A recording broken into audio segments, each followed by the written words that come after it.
Dan Radio Style. That's J-Lo. Love don't cost a thing. No, ma'am.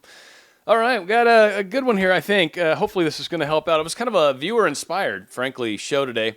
They were kind of talking about something slightly different, but it totally sparked this amazing concept, and I kind of told her I would be doing a show based off of what she was talking about.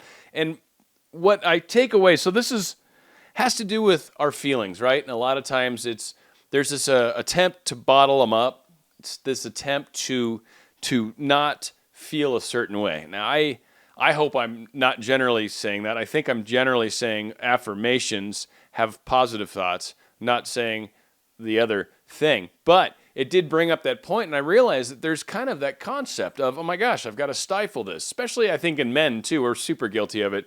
I think that's one of the better aspects of when you finally kind of start to awaken as a man or become spiritual as a man, or a lot of factors that kick in to help a man kind of feel, to be able to feel. That's such a thing that's not normal, not allowed, not really bred into us, if you will. It's like we fall down, it's like, get up, walk it off. It's not really any time to do anything but that. So it is kind of cool when you get to do that. But needless to say, feelings in general are extremely important. First off, it's the language of your soul, right? So if you've got feelings, then they need to be listened to. They need to be paid attention to. They need to sort of bubble up to the surface, and then you kind of need to deal with them, almost like bubbles that make foam maybe, and kind of slide the foam, like once you kind of get it, or, maybe water droplets on your windshield, right? Maybe that's kind of how it is. Like these little things come into our view, and we finally got to deal with them. And so, you throw a little mist wiper, one shot at it, right? Sound effect. Agnes would be happy, and ka-chunk, ka-chunk, just because I brought that up, and that would make this even extra funny. But feelings are super important. They are the language that our soul speaks to us in.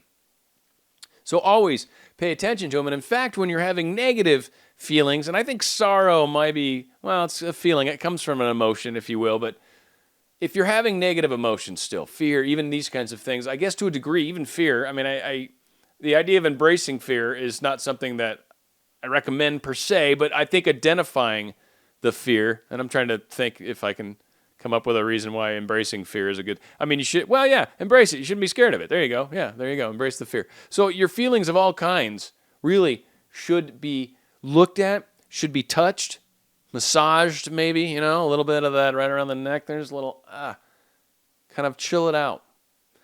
Let it be, feel it, acknowledge it, become one with it. And this was really the point of the persons right here, is this part.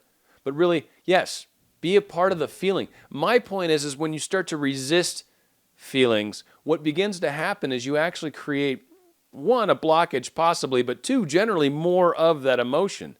You cannot get rid of something by not thinking of something, but you can get rid of something by thinking of something else, if that makes sense. You can't not do something and make it go away.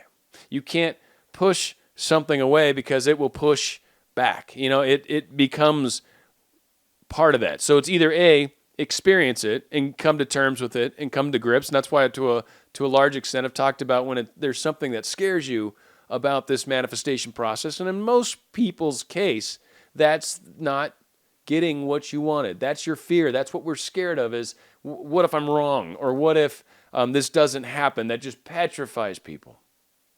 So to me, it's like looking at that fear, acknowledging what it is, and going, all right, this is the worst thing that could happen. My heart gets ripped out of my chest. I'll have to get over it in time. Maybe it hurts already and you're starting to heal, because that's generally what starts to happen immediately after the breakup, assuming it's a breakup. And if it's not, if it's just trying to manifest someone in particular, then what's the worst thing that happens? It doesn't work out and you meet somebody else, right? That's the worst thing that happens. Okay, that's not a horrible scenario. Yes, I wish for my significant person to be the one that wants to be with me.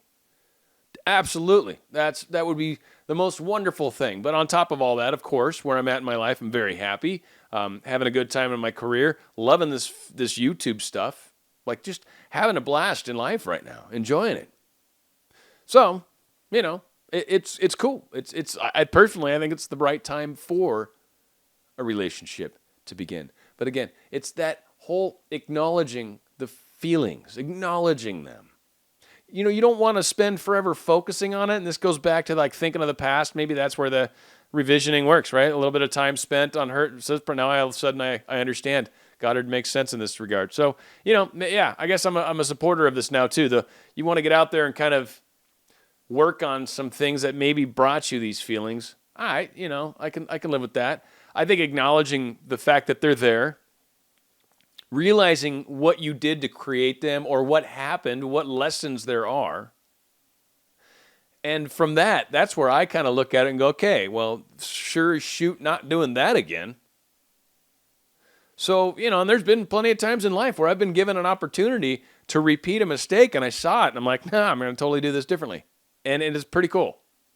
So there's a lot of ways you can go about it. And whatever way that feels right for you, acknowledge them, see them, and then kind of once you've hopefully dealt with them, because if they continue to pop up, then you really haven't dealt with it. Maybe it's buried. Maybe you're not looking, I don't know. Maybe you're not really finally fixing the issue, because it should not hurt the same forever, no matter what. No matter how this plays out, it shouldn't. So, yeah, pay attention to the feelings. Let them kind of show you the way, if you will. And they generally will keep you from experiencing more of that. And it also usually inspires a huge amount of growth. So feelings are something to pay attention to. And eventually you start getting into the whole positive arena of them if you're, bumming lately. They get awesome. It was just happening to me, I don't know, while I was doing some of these songs for sure. But my significant person just kept popping into my head. And it just, actually a bunch today for that matter. I just kept saying to me, I'm like, I love you. Just like, I probably said that, 30 times today, easily.